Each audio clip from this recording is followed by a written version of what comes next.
بلکہ جہاں تک مجھے یاد آتا ہے ایک خلیفہ کے وزیر اعظم یہودی تھے. تو یہودیوں سے مسلمانوں کی دشمنی ایجاد ہے اس صدی کی یا پچھلے صدی کی.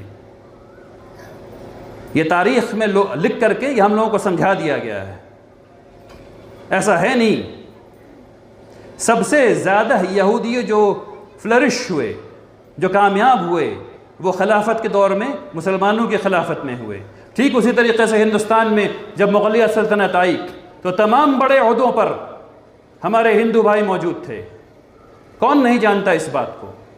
اور اس کے باوجود یہ تہمت لگائی جا رہی ہے کہ مسلمان ظالم تھے اور انہوں نے یہ ظلم کیا اور وہ ظلم کیا. آج کے وقت کی قدروں سے اگر پرانے وقت کو ناپا جائے گا تو ہمیشہ ظلم دکھے گا. آج ہم لوگ زمین کے ٹکڑے کو خریدتے اور بیچتے ہیں. آنے والے وقت میں یہ بہت ممکن ہے کہ یہ پریکٹس ختم ہو جائے جب انسانوں کی تعداد اتنی بڑھ جائے کہ خرید اور فروخت کا مسئلہ ہی ختم ہو جائے اور تمام انسانوں کو یہ اس دنیا کو شیئر کرنا پڑے. اس وقت کے لوگ آج ہم لوگوں کو دیکھیں گے اور کہیں گے کہ کیسے باربیرک لوگ تھے، کیسے ظالم لوگ تھے جو زمین کو خریدتے اور بیچتے تھے. وہ کیوں ہوگا؟